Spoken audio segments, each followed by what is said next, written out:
Hello and welcome to Too Many Movies, the podcast where we discuss DVDs, Blu-rays, and even the occasional VHS tape. I'm your host Hal, and with me here today, Josh. Introduce yourself. Hello.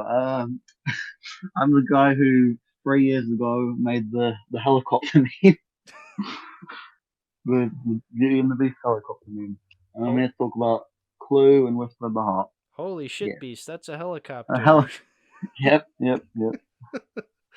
Oh, yeah, we'll get to Whisper of the Heart in a second. Could you just explain to the audience what you did with Holy shit, Beast, that's a helicopter, how that came to fruition? What have I done? Yeah, what have you done? See, I don't understand. See, even though I made it, I don't understand why. Like, I just made random edits back then that didn't make sense, and I posted it in a random server, and then my friends discovered it and posted it in your server while we were doing a watch party, Well, and it just spiraled from there. yeah, no, you know what? I think it is because I just thought it was the funniest thing in the world. I don't know. We were watching Enchanted Christmas, and Chaos was just like, "Hey, did we ever tell you about Holy Shit Beast? That's a helicopter." And he sent me this image, and it's a helicopter in the corner of the very famous ballroom dance scene in Beauty and the Beast. Yep. I don't know. The stars crossed at the right time. I guess my neurons in the comedy side of my brain just lit off. Something about seeing a realistic helicopter PNG in the cartoony Beauty and the Beast world just it really just got to me at that very moment. And See, it was funny for me. Yeah. It was funny for me because the day before was when they discovered it in that old server. So I was like, oh god, they discovered my old memes that I don't like anymore. And then the next morning I woke up and your entire server was themed around it. Yeah. And I was just like, what happened? What happened while I was asleep? And then I had to like explain myself and that I made it technically. Yeah. It was a funny thing to wake up. Yeah. Well, you're more than just the Holy Shit Beast, that's a helicopter guy. You know what? You've had your 15 minutes of fame. But let's talk about other things you're passionate about. That isn't Beauty and the Beast or helicopter themed. Let's talk about one of your favorite movies you've told me. Yeah. I picked this specifically for that. Do you want to introduce Whisper of the Heart, or should I? You have claimed it as one of your favorites. Please, introduce it. Okay, so I'll introduce my experience with it. So Whisper of the Heart, I watched for the first time about 3 years ago now. Basically, before I even really got into movies and TV, I did a Studio Ghibli marathon, and this was the movie that, like, in that marathon, by far stuck out the most to me. Like, when I first watched this, I got really obsessed with it because of like how much I connected with all the thematic stuff in it. Like, pretty much I would not be as into movies as I was without this movie. So yeah, I think I've picked a good one to talk about because I have had a lot I've wanted to say about this for a while. So yeah. Yeah, no, I'm probably in a similar boat with you with the whole Ghibli marathon. Like, obviously when James was doing his Ghibli ranking, like preparing for that, and then when he was just like, like every once in a while he'd like log something and it would just catch my interest because I'm just like, oh, he gave it that score. Yeah, this was definitely one of the standouts when he was logging this. He's like super passionate about it. Yeah, exactly. So this was when I was like, it's really that good? And then I watched it and I'm like, okay, I see where he was coming from. It really is quite good. It's a very unique Ghibli film for sure. Yeah, definitely. Because a lot of No, you go ahead. Okay. A lot of Studio Ghibli films are like obviously fantasy stuff or having that like thematical stuff and that like mystical stuff. This only has the mystical stuff in like fictional sequences within the movie. So it still technically has it, but that is not the focus. The focus is just Shizuku and her writing and just the character stuff and the thematic stuff that comes with that. And yeah, very much so. Yeah, not to say that like other Ghibli films haven't dabbled in the realism before. No. I would say Only like yesterday. Especially Takahata's films like Grave of Fireflies or like Only Yesterday, Only Yesterday or even My Neighbors Are the Yamadas. Like like those are definitely films. They're not, but they're they're not as popular as say like Princess Mononoke or Spirited Away. That's what Ghibli's known for. Literally, their mascot is Totoro. Yeah, the Miyazaki, and like the ones that like kind of stand out that aren't Miyazaki would be like Kaguya, which was Takahata. But again, like those, that's still a fantasy-driven story. Not to diss these movies; these are very much masterful works of art, like some of the best animated films of all time. But it is I do like this movie, Whisper of the Heart, because it does have that Ghibli style, but you're right in that it's not as fantastical as like Spirited Away or Howl's Moving Castle. It is very much a movie grounded in reality, um, because it's about, this little girl kind of just trying to find her creative voice in a sense. I Um, love all of that and so stuff. and you know what? I think what works with Ghibli in those fantasy setting movies is that the characters are relatable. So then, Yeah. even though the world is fantastical, the characters are grounded enough that we as an audience can relate to them. Whereas I See, feel this like, is a very much like a very relatable movie. yeah, That's the oh, main very thing. much so. Yeah, Yes, very, very. you Yeah, have the relatable protagonist in a relatable setting. Now, definitely. when I say relatable, I use that term very loosely because I don't often like praising a film for being relatable, because a film can only be so relatable, because Mm. I feel like we kind of, especially in recent years, we kind of have this idea in our head that like, oh, films need to be relatable in order to be good, but it's just like I don't really know if I necessarily agree with that. They don't um have to be. See, there can be a movie that like you think has problems, but since you relate to it, you like it more. Or there can be a movie that you think is really, really good, but since you don't personally connect with it, you don't like it perhaps as much as some other people, even though you like, acknowledge that it's still good.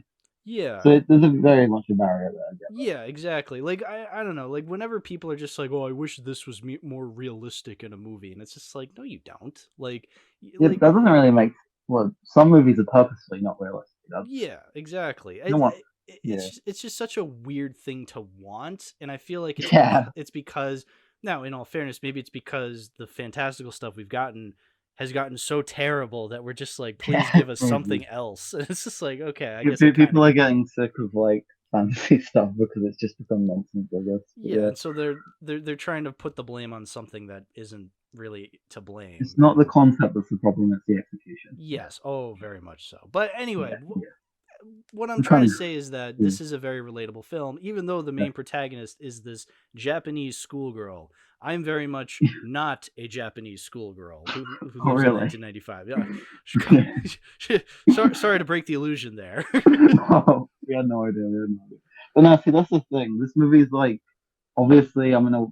Well, see, I first watched this when I was 15, so it's a close age range for when I first watched this. But still, this is very much a movie that I think anyone, back to that relatable thing, I think anyone could connect with because there's so much that this movie says thematically, Hmm. and it gets all of it across really, really well. That's the main thing I love. There's not just one thematic thing it's going for; it's going for a lot, and it gets it all across really, really well while like still keeping that stuff. It never gets too much. I Oh don't yeah, think. that's a huge thing. Is like when a movie deals with too much thematically, and then it just comes across as like messy and bloated, and you're just like, Yeah. oh, enough already. But no, this movie strikes that balance really, really well. It's so impressive. Like they could basically. Well, the main thing is writing, having something you're passionate about and wanting to pursue that, and they do that so well. But it's not just that. They have the whole thing where she's worried about her future first of all, and Hmm. then they also have like how art can connect with people at the end with her writing a story for the old man, and all of it they get across so well because there's multiple scenes that focus on each of it, and it's like stuff that inherently they can relate with each other like the future thing you can inherently relate to the whole passion thing because she wants to pursue her writing because it's what she wants to do with her future. She's feeling the fact that she doesn't think she's doing enough with something that she loves doing.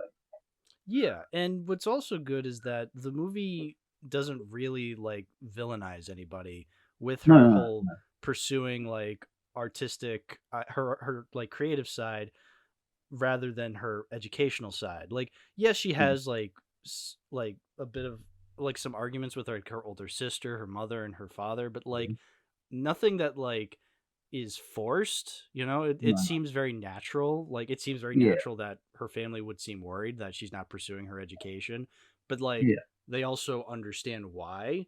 And like, yeah.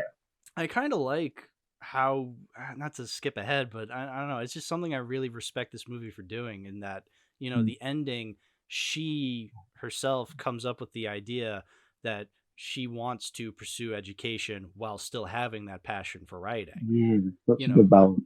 Right. She comes Mm, to the conclusion herself, which is a very mature exactly. conclusion to come to.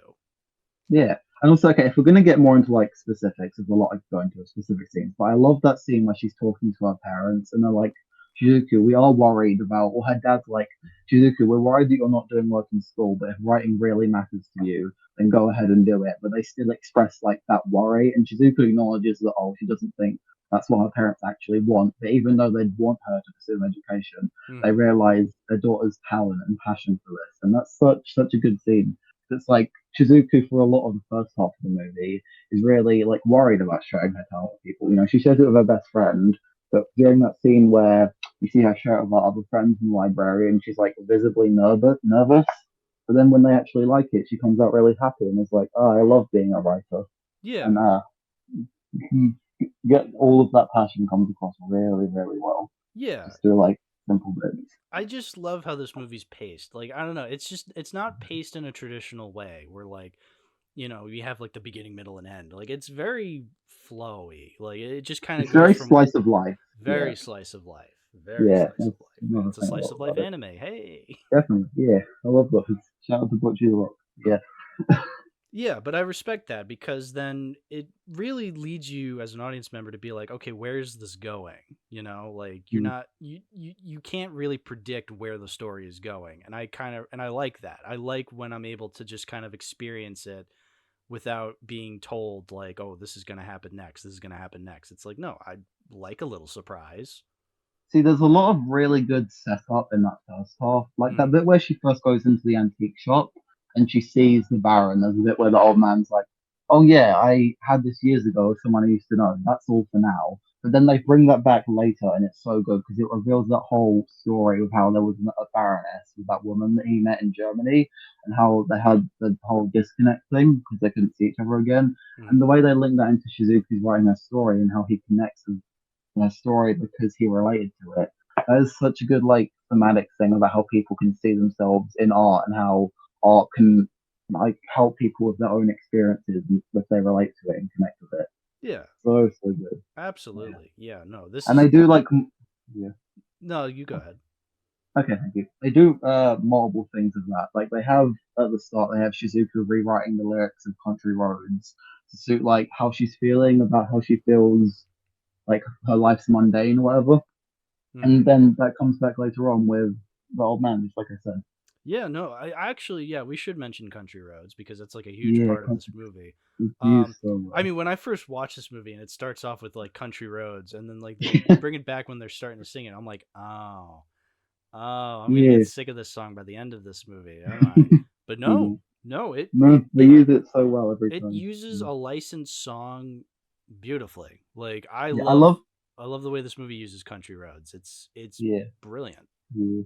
I love that opening scene where it's just country roads. Like it's a different version of country roads, but it's playing it over just the sight of the city and Shizuku walking. It's a really, really good opening. Like it Yeah. gives you pretty much everything you know what the movie is. And the fact that it's a shot of the city, I think, is really good as well. Hmm. Because they have that bit where Seiji and Shizuku are on the roof looking out of the city, just talking about the direction their lives are going. And then you have the bit at the end where they're looking out of the city where Seiji's like, oh, this is where I come for inspiration. So that being the opening and the ending fits really well. So it's like it's playing the song that helps Shizuku with her inspiration for writing over a shot of the city, which later in the film helps with her inspiration for writing. It really fits with the visuals. Yeah. It's really well done, I think. and and I like how the subplot with it is that she's like translating it to Japanese. Yeah, yeah, And so then you get like the various different lyrics that she's trying to like kind of translate to make it sound still good enough in yeah. Japanese. Like, and she even says like, you know, it's funny that I was saying like, when I say this movie's relatable, even though I'm not a Japanese schoolgirl, she even says like, oh, I've never been to, West Virginia. I don't know what a country Yeah, road is. I yeah, don't know what like a yeah, small American town is like. I only grew up in this urban Japanese city. Like I can only say what I know, and I think mm, that really connects with the themes of the movie about like writing what you know, like and you mm. using what all the stuff around you to create your own art. Yeah, and like it also does that really well with the Baron thing. How she just sees this cat figure, only knowing, oh, the this old guy I'm talking to had it and has a past connection with it, not knowing what that is.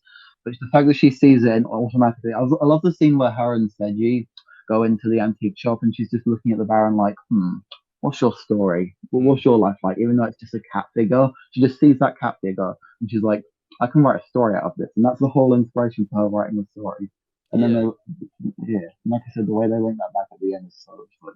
And what I also like about that scene is that's the scene where like Seiji and Shizuku. Sorry, Yeah, I'm always forgetting these characters' names. I'm so bad at this. But anyway, yeah, when they like when they're talking and like for the first time, like throughout the first part of the movie, like they're kind of messing with each other. Like, oh yeah, that's really funny. yeah, it leads to some really funny banter. But that Yeah, that yeah, scene is when Seiji's just like, "All right, I'll take you seriously now," and that's when he explains yeah, like the Baron to her. It's like, okay, I like how yeah. like their relationship is starting to evolve from there. Yeah, I love the first scene where they properly talk. Like it's after a roadblock hits Shizuku, where one of her friends, like, well, one of her, like, someone in her class that she liked and that she doesn't like, likes her, but when he should be liking her friend. I like that whole stuff. It fits with the Mm. slice of life thing. They just have like Yeah, regular teenage stuff and going it's on. But it's it's definitely done in a way where like kids would act that way, yeah, or yeah, in it's very realistic. relationships. Yeah, Yeah. yeah. But no, I like that that leads to a roadblock for Shizuku. Like she doesn't, she's just upset with her life at that point. She says she doesn't even enjoy writing anymore. But then as soon as Seiji comes into her life, she gets her passion for it back because she links her writing stuff to his violin making stuff, even though it's completely different like passions, because they're both so passionate about him, because they both have the same struggles of thinking they can't be good enough and what like wanting to do stuff with their future for it. They connect with it so much. And that leads to the scene where they're in the basement of the antique shop and Reggie starts playing Country Roads and Shizuku for the first time sings her version of the lyrics. And God, that scene alone is Oh, it's so such good. such a magical scene. I Yeah, I yeah. know, right? Yeah. And then also the old man and his friends come in. And I love that scene. Like on its own, it's really nice. Like Shizuku's finally getting the lyrics that were set up in a previous scene out. She's saying all that she's wanting to say through her passion for writing. But then you can get that with the other characters. Like Seiji is passionate about his violin making, and just before this, you get a really nice bit of Shizuku complimenting his violin skills. Mm. And then like the old man and his friends who are clearly passionate about their instruments come in. They just all share this moment where they're all sharing their passions. And it's so nice, and it fits with the themes of the movie so well. Oh, it's Yeah, definitely one of the best scenes in the movie for sure. definitely. Yeah, I also and that I want to bounce off of that scene though when talking about because like it's a very important part of the movie for me that I feel like not many people have talked about. So obviously, Country Roads is like the big song that like comes from the movie, but I want to shout out the score in general because I was oh, it's watching so it. good. Yeah, It was really good. Like yeah, not just the Country Roads, but like the actual score. Like yeah. during scenes when she's just walking through town and it's like this really whimsical soundtrack and it sounds really Yeah. cool. And there's that See, one it makes part there's this one part where she's like where she it's like after their first interaction where like she doesn't know it's Seiji and she's like really frustrated by what he said to her and she's just like yeah. walks over to like the fridge and like gulps some like tea down and she Okay, like the music stupid during jerk, that stupid scene jerk. Yeah. yeah that the music during that scene is so unique and I kind of love it. It captures the tone of that scene as well, where she's just really annoyed. Yeah, Yeah, yeah, it's a funny scene. but Yeah, but no, that's the thing. The score in this movie is just so good. Like I looked up, like, do they sell CDs of this score? And I think nice. like there's some Japanese CDs, which I don't know if those would play in American CD players. But like, oh, it's if I could just find it on Spotify, I guess that would be good enough. No, I love the music, particularly during the ending scene. Like the music during the scene where Shizuku gives the story to the old man is really nice. And Mm, then the music during the whole ending bit where they're riding the bike up the hill and go and see the shot of the city. It's so good. Like it makes those scenes even more impactful. yeah. I love it. And then, okay, I want to the scene right after they do the whole country road thing with the violin in the basement. I love that scene because it's just Shizuku and Seiji for the first time, like really talking about their passions. And you see Seiji say, "Oh, well, I am passionate about violin making, but my parents don't. They want me to do my school thing," which links to the Shizuku not wanting to do school and wanting to do a writing thing. But then that leads to like an internal thing with Shizuku where she's like, Seji's pursuing what he's interested in, but I don't know what I want to do with my future. And that's a really relatable, again, Yeah. insecurity, like not having an idea of what you want to do in your future. And I love all the stuff of like Shizuku trying to fill that gap with her writing and her passions. And I Like, and I do like how this movie doesn't really end with like an actual set in stone like decision that she's made. Well, obviously, no, because like it ends with her saying like, I'm still gonna pursue writing, but I will also study hard and actually keep going with school. yeah, Um, but it doesn't really end with that being like, oh, then that means everything's going to work out for her. Like it just no. ends with her making that decision, which It ends with again, her having a like learning, like she said in the end of the film. She tried her writing when she knows herself better now because she explored that passion. She understands what she wants and more things about herself. And it just right. ends on that note. I love it. Yeah. Well, it also ends in kind of a weird way where like Seiji's just like, "Oh, I love you. Let's get married." And then it just kind of Yeah, cuts to the credits. yeah, I But find that. it is a very funny ending, but I feel like that's It's intentional because yeah, again, like, these like again, like it doesn't end concretely. Like it ends kind of just in the middle of something. But again, like, yeah, you know, the movie's just about starting up your passion for yeah, creativity or exactly. whatnot. Like, it's not really about telling you like, oh, it's all going to work out in the end because, well, you don't know that. But Mm. it doesn't hurt to try. It doesn't hurt to Yeah, exactly. start. Yeah, Shizuku's dad even says that when during the scene where she's talking to him, he says even if it doesn't work out, it's worth it trying, and if it fails, you only have yourself to blame. Which sounds like harsh in that context. Also, it's basically just him saying if you try hard enough, then you'll get something out of it, and she does Yeah. get a lot out of it. Also, okay, the bit after she talks to her parents, I really like because I think there's a neat show don't tell thing where her sister, who throughout most of the movie just kind of bugs her to do schoolwork and housework during that scene, after she started being really passionate with her writing, her sister moves out of the house. And I see that as like the nagging voice that's telling Shizuku to get on with her schoolwork and that she's not able to do stuff that she wants to leaving. Because her sister Mm. leaves, she's constantly telling her that. So it's like, I think it's metaphorical for the fact that that part of like what's telling her that has left. I think that it's a really neat thing that I've noticed. No, yeah, Yeah, yeah, that's awesome that you pointed that out. That's yeah, actually really yeah. clever. There's a lot of really neat show don't tell stuff. There's one bit in it's more like they point out a bit in the ending where when Seiji comes back, which is already a really really whimsical moment. But I love the part where they're riding up the hill and Seiji's like, "Oh, I want to carry you up this hill on my bike," but then Shizuku's like, "No, I want to help you with that," and it's like a metaphor for them helping each other out with stuff and then it's them helping each other out with their journeys, and then when they get to the top of the hill, they look out on the city for their inspiration, which is like kind of a metaphor for the whole thing in the movie, where since they've given each other that push, they both know themselves and their passions better now. Because without Shizuku, Seiji wouldn't have had the whole thing where he expresses his passion for violin making.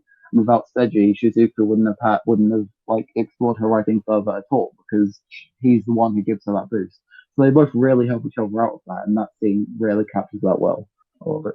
Yeah, Mm. absolutely.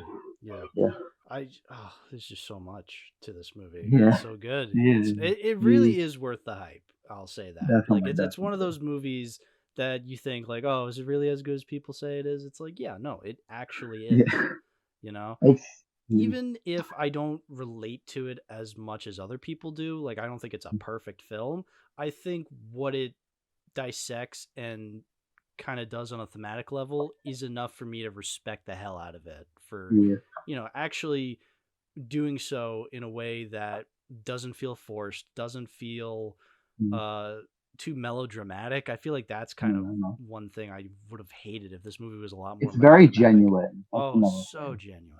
Yeah, yeah. Like I said at the start of this, without this movie, I wouldn't like have as much passion for movies and art in general as I do. Hmm. And that's like largely because of how much I personally connect with just everything this movie says about finding your passions. And another thing I haven't mentioned that I really like that it does is that it points out the fact that just because you're not good at one thing doesn't mean you should put yourself down for that. There's a bit where Hmm. Shizuku is talking to her friend Yuko, and she's like, I'm no good at school, I'm no good at blah blah blah, certain other things. But then Yuko responds to that saying, well, there's some things that I'm not good at, but I think that you're good at.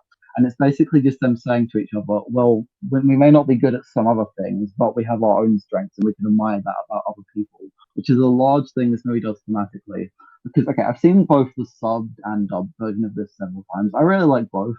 I think there's some lines that are better in each, but the dubbed version during the ending has a line that I really, really love, where Shizuku says to Seiji, like after he says something like corny and sweet, Shizuku says to Seiji, "Oh, that was a bit corny, but you're a violin maker, not a writer." Basically saying, "Oh, well, he has the things that he's good at, but that doesn't mean that because he's not like as good at what I'm good at, that's okay. He has his own strengths, he has his own passions. He shouldn't have to worry about like the fact that he's not as good at stuff that I'm good at."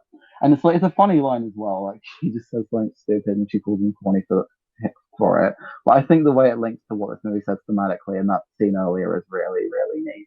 No, that's really cool. No, I Yeah, feel like that is something I always bring up because this is yeah, like what the fourth Ghibli film I've talked about on the podcast. yeah, okay. I feel like we always bring up like the whole sub versus dub thing with these movies, and trying to figure out Mm. because I'm very much a sub person, but Yeah, most y- of the time I am, yeah. yeah, but if the dub has something like that really adds to the filmmaking, like that's really cool.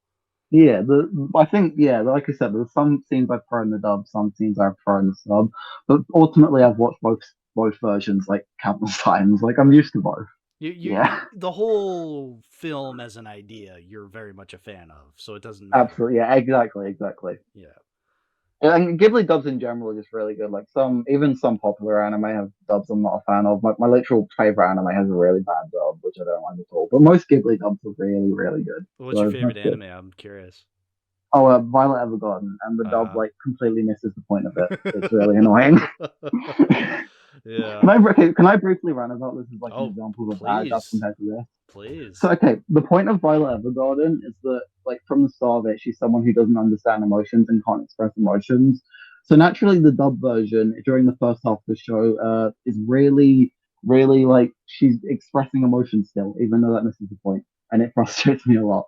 So, I'm really appreciative of Ghibli dubs because of that, because they actually get it across well still. Yeah.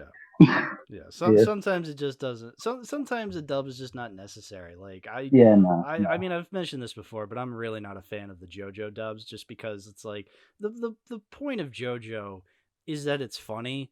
And so like whenever Oh, you so hear much like the fun. JoJo English, like that just adds to it. And then Mhm. when like you have these dubbed moments where they also speak it in English, but it's not as funny. It's like Oh, that's a bit of lame. We're charm is missing that. lost. Yeah. See, there is one really funny anime dub. Have you heard of Ghost Stories? Oh, I've heard of ghost You've stories. heard of Ghost Stories, oh yeah. I do need to check out ghost stories, but yeah, I, I I know want to. exactly what you're It talking looks about. really funny. Yeah, Yeah. yeah. So, well, is there anything else you have to say about Whisper of the Heart before I Oh describe yeah, this on probably. Blu-ray? Yeah, I probably do. Oh, Let me just check my notes. I haven't even checked my notes though, so I just have this all okay. in my head. You know what? Check your notes. It's Say funny. whatever it It's is. funny. I had like these notes prepared, and I just have it all on me. No, please check your Uh, notes. Say what you want to say, and then let me know okay, once you've thank you, gone through thank all the you. notes, because then I want to tell you about this steelbook. All right, cool. I have this movie on Blu-ray as well. It's not a steelbook. It's just yeah. But no, I have okay. I really like how they set up the thing with Seiji because during the opening scene you have like Shizuku checking out the books and Seiji's name comes up, and I think that's really nice. It's like showing that they had that connection even before they knew each other. Like they were reading the same books, and then later on Seiji reveals that he was doing that like on purpose to get her attention, and I find that really really really sweet. And okay, this is one of my favorite scenes I didn't mention, but the first scene in the antique shop where the old man shows Shizuku the clock, and it's like the first time where Shizuku finds something in art like that's about the artist's intention and what they were trying to convey, like Mm-hmm. emotion wise with that. Mm-hmm. Because there's the whole thing with how in the clock it's meant to represent someone not being able to find their long lost love. And first of all, that sets up the thing with the Baron really well, but also it just sets up the fact that, oh, through art, you can find personal meaning, what the artist was trying to convey through that, which I find really, really neat. Uh, I think most of this I've mentioned just to set up the whole thing with the Baron, I really like. Oh, okay, there's one line I like. I haven't mentioned, okay, one big thing I haven't mentioned is the whole thing with the old man talking about the gem and how Mm, like polishing gems and finding gems within yourself. I really love that metaphor. yeah. For how like if Shizuku searches looks inside herself, she can find gems, and then she's like, "Oh, what if I don't find anything?" And she's like, "I'm gonna try anyway." And, that was the whole her learning from herself to her. But no, during that scene where the old man explains it, the line I really like implies, "Oh, Shizuku's not the first person who's helped find their passion." Obviously he did that with Seiji, and they make a point of that. But there's a line that implies, "Oh, this old man's just this antique shop is good at helping people find what they're passionate about." And I really, really like that. It makes like the old man's character more interesting. Yeah. 'Cause I already love his stuff with them and whole. I love okay, just love Shizuku's reaction, not saying that she thinks that it's terrible, but as soon as she hears the fact that he really connected with it and really helped him, it just ends up being really good for both of them because they Yeah. both got a lot out of that story. It's Yeah. really nice. It's one of those Yeah. moments that every creative person or anybody who's into creating something in general needs to understand is that your Yeah. first time Yeah. creating something is going to suck. Like it's Yeah. going to just be awful, terrible. Like everybody go to the first video I ever uploaded on this channel. Mhm. Like it sucks, and you look at Yeah. the early YouTube poops I used to make. They suck. But like look at where I am now.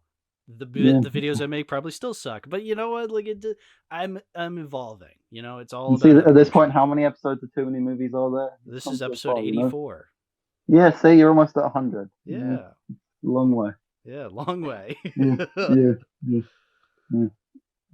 Wait, no, you could have. If you did this an episode after, it could have fit of Clove, like 85, 1985. You're close. 1985, the year of Back to the Future. Yeah, yeah. Christopher Lloyd was in 2 movies that year. That's right. Oh. Yeah. Oh. Whoa, Anyway, yeah, not yet, Minion, not yet.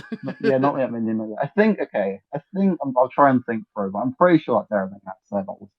I mean, Well, I mentioned like here's the thing is like was only my second time watching Whisper of the Heart. I know I didn't write like I was telling you, like I try to take notes. I took like very basic notes that have kind of already gone over, like again the music and the whole like relatable aspect and yeah, yeah, how like the movie how like it kind of flows very nicely. It's not like a traditional 3 act structure. Like I wrote those down, but I feel like there is a lot more to discuss that like definitely, I definitely. couldn't even like begin to comprehend just because there's so much to this movie. But Yeah, I am glad that I'm able to. I feel like watching it a second time helped me to guarantee that this is a very special movie that I'll definitely revisit like a million times from now on. You nice. know. I have revisited it like a million times. On Letterboxd, I have like 6 logs of it. But in 2021, when I first watched it, I watched it like a million times. I definitely would have more if I had Letterboxd back then. But yeah, no, like I said, I personally connected with this like a shit ton when I first watched it, and I still do. Yeah. Like across the years that I've watched it, I've connected with different parts of it. Like the whole self confidence in what you do thing, the whole finding your strengths, the whole thinking about what you're going to do with your future. All of it, I think, is just very, very easy to connect with. And that's another reason I find the thing with the personally connecting with art thing I do at the end. Because when I first watched that, I'm like, shit, I'm having that experience watching this movie. And that's so cool. Mm-hmm. Yeah. One thing I Also, want. okay, No, you go ahead. no, go on. I've got like Okay. one brief Well, I thing. did You go. have one thing I wanted to mention, and that is the fact that this movie's about, like, the creative process and about storytelling in general. And I feel like movies that I've watched that kind of tackle the very idea of storytelling have kind of fallen flat. Like, I've thought of, do you remember the movie 3,000 Years of Longing? I've heard of it. I know Okay. that it's by the Mad Max director, right? Yeah, George Miller. Yeah, it has Tilda Yeah. Swinton and Idris Elba. Yeah, Okay. I couldn't connect with that movie because I felt like Yeah. it was trying way too hard to tackle so many things. Like like Yeah. how we said early on, like how this movie tackles so many things, but like doesn't feel bloated. 3,000 Years of Longing, that felt bloated. Like it felt like Yeah. it was like talking about like, oh, the very idea of storytelling and passing down from generations to generations, and it's just like I don't Mm. care. Like, who cares, man? Like, Yeah. That you're sounds a bit pretentious. so pretentious. You're like Yeah. boasting this Yeah. grand scale, like, oh, breaking down the very essence of storytelling, and it's just like, See, that is not what Whisper of the Heart is. It's a no, very down no, to earth no, yeah, movie. Yeah. this is 3,000 Years of Longing, but good. I don't know if this has made me want to watch 3,000 Years Along to compare. I No. mean, it's not the But no, worst thing I ever saw, but mm, it's just not great. See, I don't. There's not many movies I think that like tackle that idea of like actually having the creative process and art. Weirdly, there is an episode of Violet Evergarden, like I mentioned earlier, that does that, but it's a lot more depressing there. But that Mhm. reminds me of Whisper in the Heart. But yeah, no, I just love everything this movie says thematically and how charming it is and how good the music is and how good the animation is. I don't know why I didn't mention that. I This is a mean, fucking it's a Ghibli film. It goes yeah, without yeah, saying that the exactly. animation's very good. Yeah, but no, Even the it fits bad the Ghibli films have good anime. Well, I say that when yeah. Earwig exists, but Earwig, other Earwig. than But Earwig, Tales of Earthsea looks good I like the look of visually. Tales of Earthsea. That's about the only Yeah, thing I like about Tales of Earthsea. yeah, yeah, exactly. But no, this like it's not like the same as like a lot of Ghibli movies are because obviously the others are more fantasy. This like movie style I think fits the down to earth setting really well. And whenever they do have a fantasy scene, they up the animation for it. Like the scenes like of the actual story part of like the actual Baron look really, really good. Yeah. The dream she has with the gem looks really, really good visually. The backstory for the old man where it's like silhouette looks really cool. Anytime they do like something with it, it's not just a real life setting, it looks really good. Yeah. And it already looks really good. So yeah, there's just a lot of nice scenes, I guess, like just outside of the movie. Which is like the bit where she's chasing the cat to the antique store is really nice. It just Yeah. shows like how like she can get sucked into anything she finds whimsical. I do like that the Yeah, cat has multiple names. Like they call him yeah, Moon, but then like they yeah, like walk by. She like walks by her friend's house and like the moon's there. Like the cat is there, and they're calling him yeah. something completely different. And she's like, Yeah. "Oh, okay, I like the bit where she like vents to the cat, like she's sitting next to the cat and she's just like, "Oh, I'm sad. I don't like writing anymore." And the cat's just like, "Okay." yeah." You know? Such a cat's behavior. Yeah. But no, I think that's it. Thank you for letting me talk about this. That was really good Oh to yeah, get all that out. dude. I'm glad I was able to let you vomit out everything that you had to say Yeah, about this movie. I've wanted to for 3 years at this point. Trust Yeah. me. No, but you Yeah. know what? Let me tell you about this steelbook I have. All right. Yeah. It's like Ghibli does those like steelbook like G Kids Yeah. releases this the steelbook, and Mm, it's pretty cool. The movie looks great mhm, on Blu-ray mhm, quality. mhm. I think the steelbook itself is nice. It's purple. It has Okay. Seiji and Shizuku like on the bicycle, like as like the Uh, cover. that's a nice poster. I Yeah. don't like the. I'm not a big fan of the default letterbox. Like, I don't have Patreon, so I just have to have the default one. It looks nice. I just don't think it fits the movie. Like, the movie's not about that fancy stuff. It's about the down to earth. It's interesting Yeah. that you bring that up. I was thinking the exact same thing. Like when I finished Yeah. watching the movie, I was like, it is a bit kind of I guess clickbait Like is not the misleading. Yeah. the right word, but Yeah. like but you get what I'm saying. Like, the fact that it shows like her in her like flowy red dress and you have the Baron, the cat character. It very much Yeah. looks like it's trying to cash in on like Kiki's Delivery Service to kind of like to trick the Yeah. audience into being like, "Oh, watch Yeah. this movie. It's just like Kiki's Delivery Service." It's Well, like, see, this movie is kind of like Kiki's Delivery Service and the thematic stuff of like finding what you're passionate about, but also it's not a fantasy movie, so I don't know right. why it It's has. trying to grab us with that like fantastical element, but it's Yeah, just like which is what fair enough. That's what Ghibli was known for at the yeah, time. But whereas like, how are you going to like market a like a grounded coming of age story in I mean, only animation? yesterday came out 4 years earlier, but I don't know. Yeah.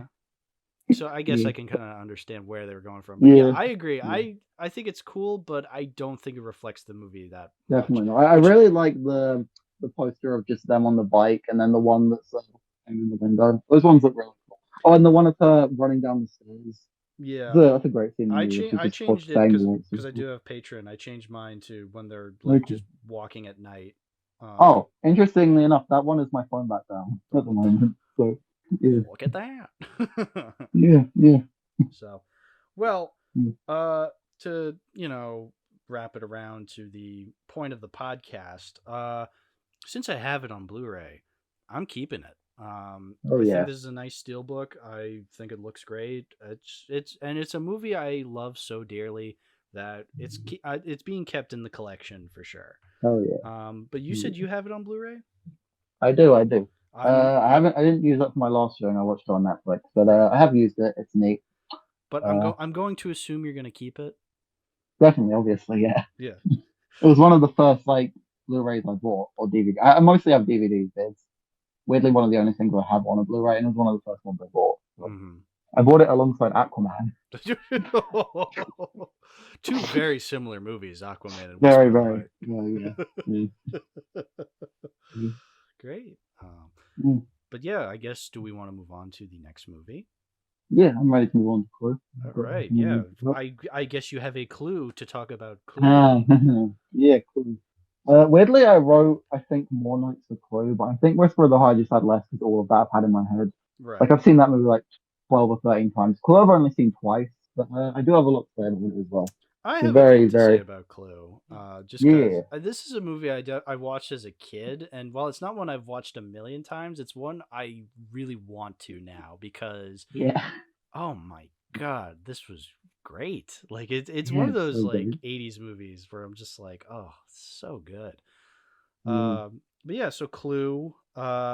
Well, let's get this out of the way. It's a movie based on a board game, which yeah, you'd think would be the worst thing ever because knowing in our world now how like we have like a billion movies based off of previous established IPs or toys or stuff like that. It's interesting that like a lot of people point to like the Lego movie for starting the trend of like movies based on toys but good when like Clue was the first. yeah, Clue Yeah. did it like 30 years before, See, I guess you just don't think of Clue as that because it's very, apart from them showing the cards in the credits, you don't really think of it as that, I Yeah, guess. it because But it's how not many really other movies can you think of that are based on board games? oh Like there's a Battleship movie that has Rihanna. the Battleship Have you, movie. have you, yeah, I've I heard don't of know the if there's any Battleship more. movie. Yeah, Um I guess yeah, no, you know what? I guess it's because even though it's based off the game, it's more so about the story within the game rather than the actual yeah, game itself. Like, because again, yeah, you don't see the cards until the credits. yeah, Um where yeah, so I guess that's a good point. It's not like overtly trying to be about the game, it's trying to be about the story of the game. yeah. I Um looked up board game movies on Letterboxd and instead I got movies that have board games based off of them, so I didn't really know. So I guess it's just Clue and Battleship. okay, Clue and Battleship, the real titans in the subgenre of board game movies. And apparently, like, I guess Jumanji and Dungeons Jumanji. and Well, that's about Dragons. but yeah, but the movie was made for to be about this Mm, fantastical board game. yeah. Although I think And there so, is a Candyland movie. You let know, me look this up. there's. Uh, I was just talking oh, about this because, like, I grew up. I was just talking about this there like is. an episode ago when I was talking about those Charlie Brown DVDs. How like they're like Paramount slash Nickelodeon DVDs, and they used to play like the same commercials over and over again. And there was like the Charlotte's Web 2 commercial, and I distinctly remember there being this commercial for a movie about Candyland, the board game. I can't find this. You might be having a Mandela effect there. Well, well, that's the Hold on, thing. let me look this up again. There's definitely a commercial advertising a Candyland movie. It doesn't show any footage from the movie. It's just being like, join this adventure with all these characters. And the one character I remember being named is Grandma Nut. The only thing I can find is a 2022 horror film called Candyland. That's definitely not it. You know I what? don't think this is it. Yeah. Well, I think the thing is because there was no footage of the actual movie, they were just advertising that they were gonna make it, and then they never made it. And so Oh, that's. then I'm just here to be like, I'm just here rambling on about this movie that doesn't exist, and so people don't believe me when I say that there was once a Candyland movie. Do you need to like the Disney Vault thing? People will like release it from the vault. Yeah. Do you need to do that with the Candyland movie? I mean, they had to have made something, man. They can't just, Yeah. send out these DVDs with like the Candyland movie trailer when they don't have anything. They got to have something in the vault Have at you heard of Paramount. Shazam, the movie starring Sinbad about a genie that people claim to remember? I've heard of that Mandela effect. Yeah, no, that's Yeah, that's sort of what those reminds me. yeah, But then people just say, "Oh, they're remembering Kazam, which is a real movie that exists." yeah, that's But yeah, I guess Candyland is the next one. yeah, exactly. But anyway, Clue, Clue. a movie that Yeah. does exist. I know because I'm holding the Blu-ray for it right here. Whoa. So, what I like about this Blu-ray is that it gives the option at the menu for the theatrical cut where it plays one of the endings at random, but then it also Oh, gives that's the cool. option for the home version where it plays all three endings. Now, because I didn't grow up in the 80s, um, I only know about this movie through the home video version where like it plays all three endings at the end. But yeah, when this movie was first released in theaters, they did that thing where like, like a third of a third of people got like one of the endings, a third of people got the other ending, and then the third of I people didn't got the know that. other That's ending. really cool. Oh my god. Yeah, which is Yeah. really interesting because then when people are But just like, "Oh, can you believe that ending?" and they'd be like, "Oh, that's not what I saw." yeah, just imagine people in 1985. People were like, "Oh, can you believe that Mr. Green was a cop?" And they were like, "What? Yeah, I thought that I thought that Miss Scarlet was the killer." But yeah. no, that's quite funny to imagine actually. Well, it's interesting because because recently, you know how like Across the Spider Verse came out and they were like advertising how it's just like, oh, we have different versions of the movie in different Oh theaters, yeah, and they did that everyone with was No just Way like, Home as well. Yeah. yeah, but no, they did it with Across the Spider Verse, and everyone was just like, why are you Mm. doing this? This is stupid because it Yeah, was like good little things criticism. they were changing, and it's just like, Yeah. yeah, and then like the home video version doesn't have these little changes. It just has one Yeah. version. They don't even have these little Mm. versions as like bonus features. So it's like, I okay, don't even great. know. I don't even know what Across the Spider-Verse changes. They're like, It was like little details that just change, and it's just like, okay, this is pointless. Like again, uh, at least with Clue, like yeah, you had these different endings and these different versions of the movie, but then on the home video version, you got all three. You got the option to yeah. see all three, just to, I and that was kind of the point. You know how like it ends with it being like, oh, that could like have it could been have the happened actual more. ending, but Yeah, here's what could have happened, or here's what yeah. actually happened. Like that's Which one's your clever. favorite at the ending? Oh, the actual Like, ending. Like yeah, hell yeah. That one's the actual Tim Curry wasn't Wadsworth the whole time and Mr. Green was actually a yeah, badass. Like that's yeah. my That's absolute awesome. favorite.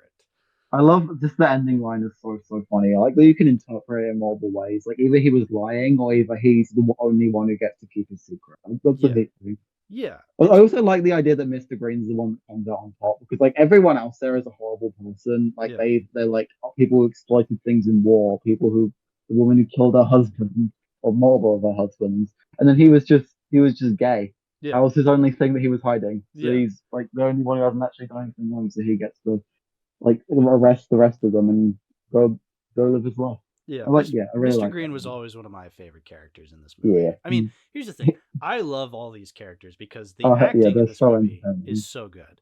So Yeah. I want to say the very first time I ever watched this movie was I would have been like 11, 12, 13, something like that. It was so I vacation in Cape Cod, which is that little arm thing. Are you familiar with the state of Massachusetts, even though you're British? Uh, Unfortunately not. No, Okay. yeah. Well, if you look up the state of Massachusetts and you'll see it's like this Okay. weird rectangle with like an arm sticking out of it. Oh, I know that the Sonic movie takes place in. Wait, the Sonic movie takes place in Massachusetts? I think no, wait, no, it takes place in Manhattan. Never mind. I get the MA states mixed up. Yeah. No, yeah. Manhattan, Massachusetts are very different Yeah, places. But anyway, yeah. Massachusetts, there's like this little arm thing on the like the side of it, and that arm thing is called Cape Cod. Okay. Anyway, I go on vacation there a lot, and there's this house we would rent, and they had like a bunch of movies, and one of those movies was Clue, and I remember Oh, putting it on one night and just being like, "Wow, this is really good." And I think this movie was my introduction to Tim Curry, to like okay. like where I actually understood that it was Tim Curry, and I was like, "Who is this guy?" He's Um, really, really good. he's so good. Like, yeah, He's so he's good. probably like out of all the performances, he's probably my favorite. He just has a really like he's the only one who seems in control of it, which makes sense with the actual ending part. Hmm. But like I just love how he plans this whole thing. Like, okay, we're gonna do this. We're gonna and as more and more people like show up to the house and they have to kill them all. One of my favorite scenes is where the guy who just wants to use the phone shows up and he Hmm. seems like panicked internally. And then he's like, "Wait, a body? What body?" No one brought up a body, but he just mentioned the fact that there's a dead body, Yeah. and no one questions it. It's really, Yes. really funny. That's one of the main things. This is just a really, really funny movie. It's a really well Like, written movie. Like that's the thing is yeah, like as the well. jokes are so well written. I Like have most of my notes for this are just jokes that I really like. yeah, like that's Uh, oh there's that scene where like Yvette is like screaming in a room and they go like it must be the murderer and Mr. Green goes why would he scream? yeah. Oh, this one No, I really. one of my favorite parts is just that whole introduction where they establish everyone's like potential motivation for killing Mr. Body. Yeah. They have like really funny dialogue there. Like I like when he's interrogating Miss White and then they mention the fact that her first husband disappeared and she goes, well yeah, he was an illusionist. He wasn't a very good one. He wasn't a very good one. He just completely disappeared because he wasn't a illusionist. Yeah. And I like the bit where they explain how she killed her other husband, and they're like, "Oh, she chopped his dick off," and then the men like put their legs over their crotch because they're scared of her. Yeah. One of my favorite lines, I had to write this down, was when Colonel Mustard is like he says something and he goes like, you can't make an omelet without breaking a few eggs. Any Oh cook yeah, I will have tell that you written that. down. And then Well, look what happened to the cook. Yeah, Miss Peacock's like, well, look what happened to the cook. Miss Peacock's really funny whenever she just yells. I like the bit where they think she's poisoned, and then like, well, we'll know she's poisoned if she dies, and Yeah. she's like, she just looks like she's completely in fear because they're gonna let her die to figure out if it's poisonous. Yeah, exactly. Oh, Yeah. The cast in this movie is just so good. Like Yeah. like they're not only are there actors who I love just because I love them in other things. Again, like Tim Curry, Christopher Lloyd, Michael McKean, but like the fact that like these other actors are just so well cast. I just gotta shout them all out. So yeah, we obviously said Tim Curry as Wadsworth, Yeah. Eileen Brennan as Mrs. Peacock. I guess I haven't seen her in anything else other than Clue. Madeline Kahn, I want to shout out, who's been in other movies I've talked about on the podcast. Young Frankenstein, Blazing Saddles. Really, such a good comedic actress. She's like Definitely. one of the funniest actresses I've ever seen in any movie, and she's so good as Mrs. White. Yeah, Christopher Lloyd. She's probably the character I find funniest. Just the fact that she's like meant to be a complete psychopath, but she's like the most quiet one. She's like silently like, yeah, I might have killed my husband. Yeah, I might have killed multiple of them. Yeah, she's not like Miss Scarlet or Mrs. Peacock, where like those two are like very like outgoing, very loud characters. Loud. Whereas like she's like a little more timid, a little more quiet, but she's just as dangerous. But she's just as funny. Oh my god, yeah, Madeline Kahn, such a funny actress. Christopher Lloyd in this, I think, is really good as well. Because initially, since you just imagine him as Doc Brown, and when I first saw this, I didn't realize it was him. But then I saw his name in the credits, and I'm like, oh shit. Well, it's Doc Brown. When I watched this movie, I had Back to the Future in mind because I grew up with that movie. I freaking loved it. But like, yeah, you think Christopher Lloyd, you think like this crazy old guy, but then you see him, he's like this normal looking professor dude. And I'm just like, huh. But again, that's really more of a testament to how good the makeup in Back to the Future was, and just how good of a performer he is, where he can pretend. Yeah, the fact that like these were released in the same year and it's like completely different characters, so perfect. Such a good actor. I love Christopher Lloyd. Yeah, I really like the bit in this where Miss Scarlet is explaining like what her business is vaguely, and then him and Colonel Mustard just go up and try and get service from them. Like while they're being called out for this blackmail stuff, they're still doing sketchy stuff. Yeah.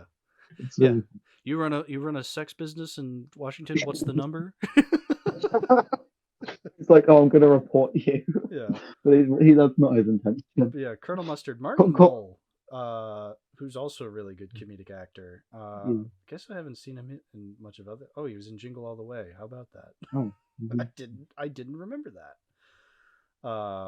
And he gets one of the funniest bits with Wadsworth, where he's like trying to ask, is there anyone else in this house? And he says no, and he's like, do you mean no as in yes? And then they just have a whole argument about that, and then they like pile on more questions on top of that. Yeah, exactly. Oh, it's so good, funny. So good. Wadsworth gets a lot of the funniest scenes though. I love the bit where the cop goes into the room where the bodies are, and they do a bit where they're pretending to make out of the bodies, but Wadsworth doesn't know that, so he just assumes that he saw the bodies. And then the cop is like, well, it's a free country, you can do that. And he's like, I didn't know it was that free.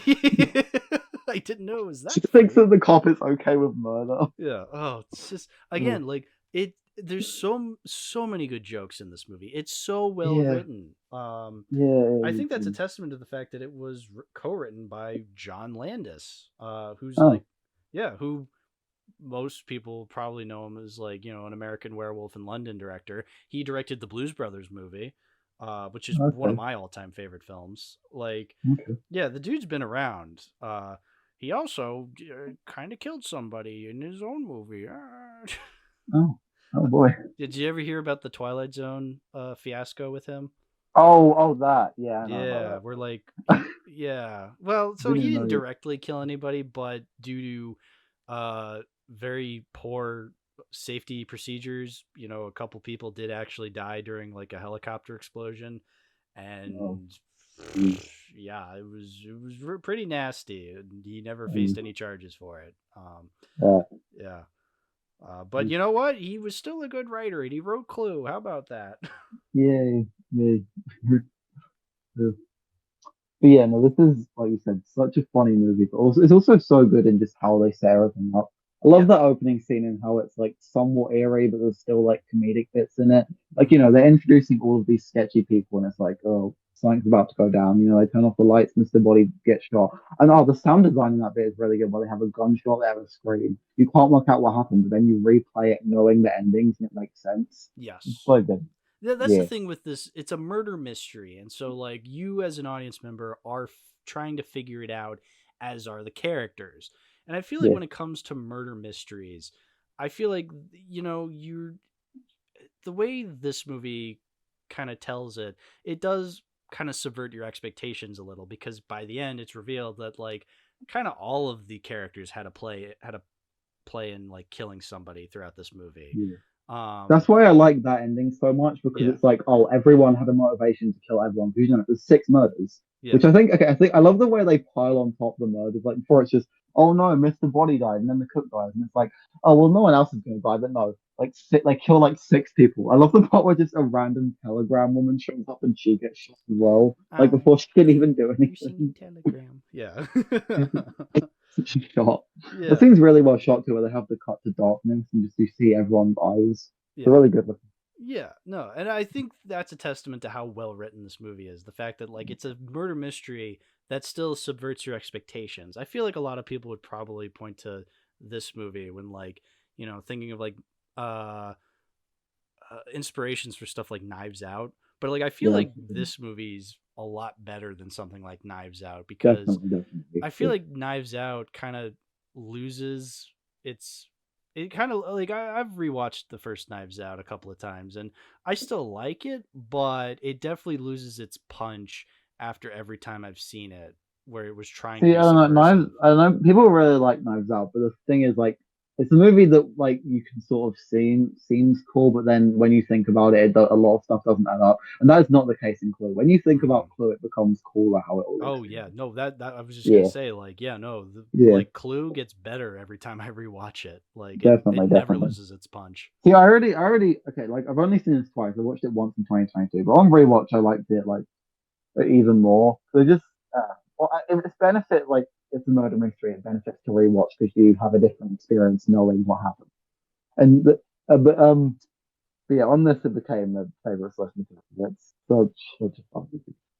I have just more like a lot, like I said, a lot of my notes are just really funny jokes. I love the bit in the introduction bit where they do the whole double negative thing where they're like accusing each other and they're trying to say that what they've done is a double negative and not positive. It's funny. Yeah. Uh, I like the bit where one guy just shouts at the general master, I think, shouts out, if I was a killer, I'd kill you first. And since they're dealing with a murder situation, it's like the worst time to say that, so Yeah. they'll just stare at him. Uh, Uh, I gotta say one of my favorite lines. Like I quote this all the time, and it's the scene where like where they first mentioned the whole like monkey brains. Uh, like they meant like Tim that Curry's like talking about like the monkey brains recipe that Mrs. Peacock is familiar with, was and one of my favorite and, foods. and Mr. Green goes, "Is that what we ate?" Like Yeah, you don't yeah, understand how often I quote that. I think that is one of the yeah. funniest lines uttered in any movie. Yeah, I like Mr. Green in general is just really funny because, like I said, every other character's like done awful stuff and they have a lot of jokes and all that. But Yeah. then Mr. Green's just this guy who's like, if you go with the undercover cop ending, it's even funnier Yeah. because he's like completely innocent in all these situations. Also, okay, it's funny to think about that sixth ending because Mr. Green was an undercover cop who let five people die.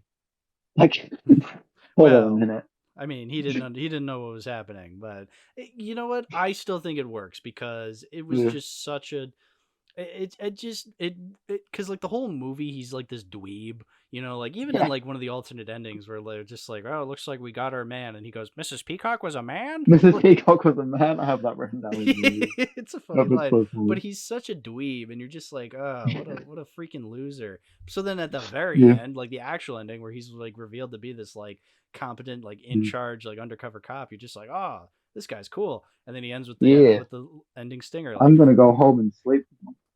yeah, I like exactly. that you can interpret that in multiple ways. Like you can interpret that as, oh, he lied about being gay, so he would have a secret to be here, or he actually is, and he's the one who gets to keep it secret, and everyone else doesn't because they actually did bad stuff. Yeah, You can interpret that exactly. in two ways, and it's really, really You cool. know what? I never thought of it that way. I thought he was just Yeah, like he was just lying to them when he said he was gay. But you know what? The fact that he can still keep it a secret, like, yeah. oh I kind of like that part because like he's the one he bamboozled all of them, and yeah, he gets to just can go on with his life. All of them go to jail. yeah.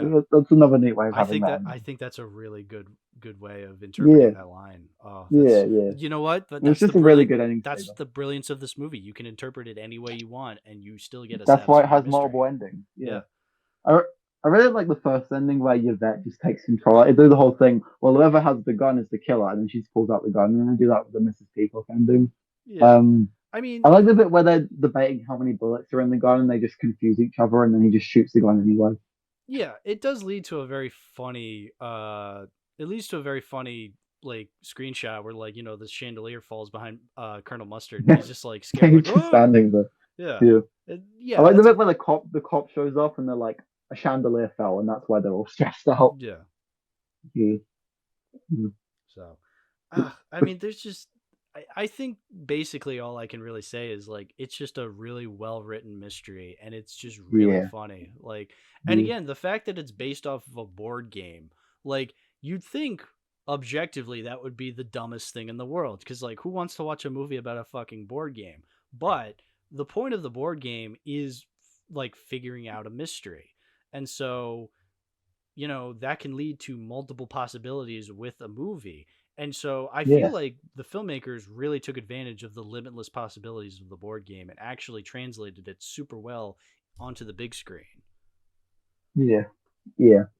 I don't even like. I've never played Clue the board games. This is technically my introduction to it, I but mean, yeah, it's just cool that like they made such a good movie with like a relatively like stupid idea behind yeah, it. I Like yeah, like you said, basing a movie on a board game seems ridiculous, but nah, they do it really well, and I like the nods they have to I in think I that ending with the tried. cards. I think I tried playing the board game as a kid, and I was so bored out of my mind. I'm just like, well, this isn't as good as the movie. I'm So, pretty sure. I don't know 100%, but I'm pretty sure in Britain Clue is called Cluedo. uh, So it's like confusion about. It's one of the things they change the titles for different countries, like Sorcerer's Stone, Philosopher's Stone. yeah, Yeah. but why Cluedo? Uh, Cluedo. Let me look. Hold on. This might be a different thing. But Cluedo sounds more like a game than Cluedo. Right? Uh, no, it is called Cluedo. It is called Cluedo in the UK. Why? Like you guys have the word clue over there, right? Yeah. But every time there's a clue, we say Cluedo. Okay. No, we don't. Yeah. Cluedo, I guess. Cluedo. Cluedo. I Cluedo. guess it's backed by Homer Simpson.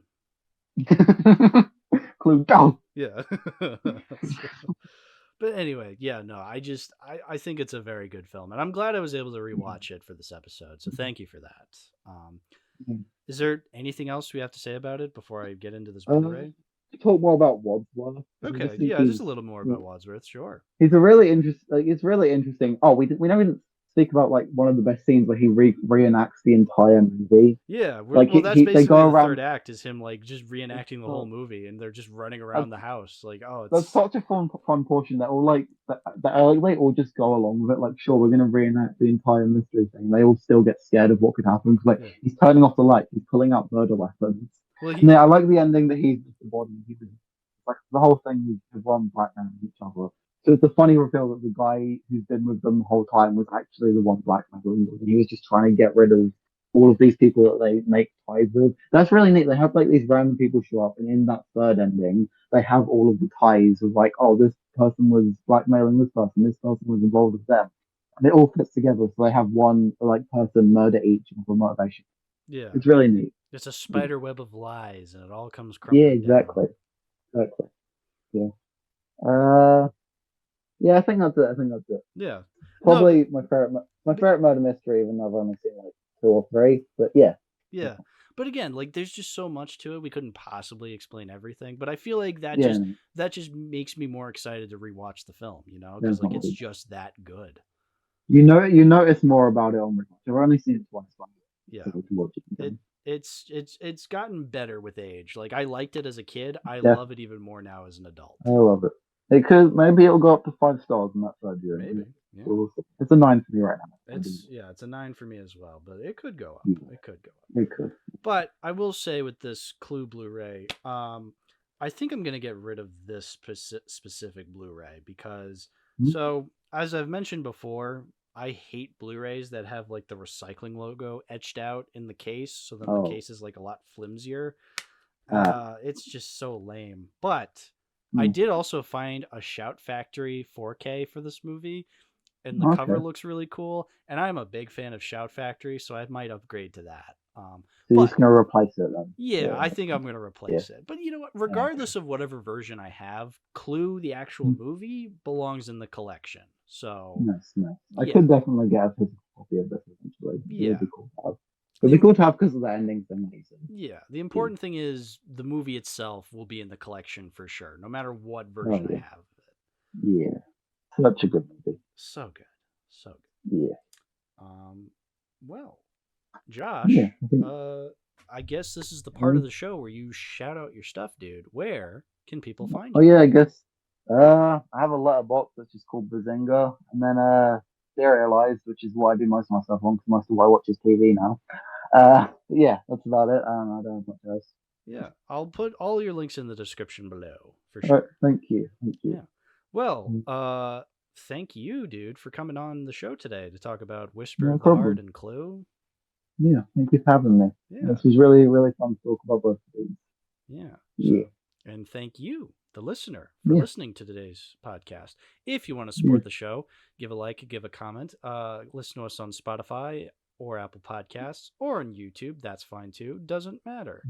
But yeah, thanks for watching. And I've been really sick recently, but I still came through to talk about these 2 movies. You did it. Really cool. I did do it. Yeah.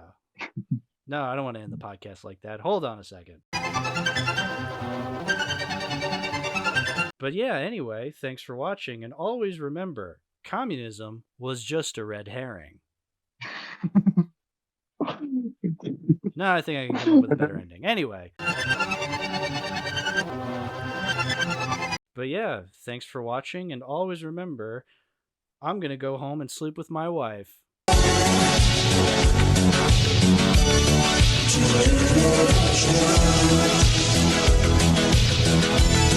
Just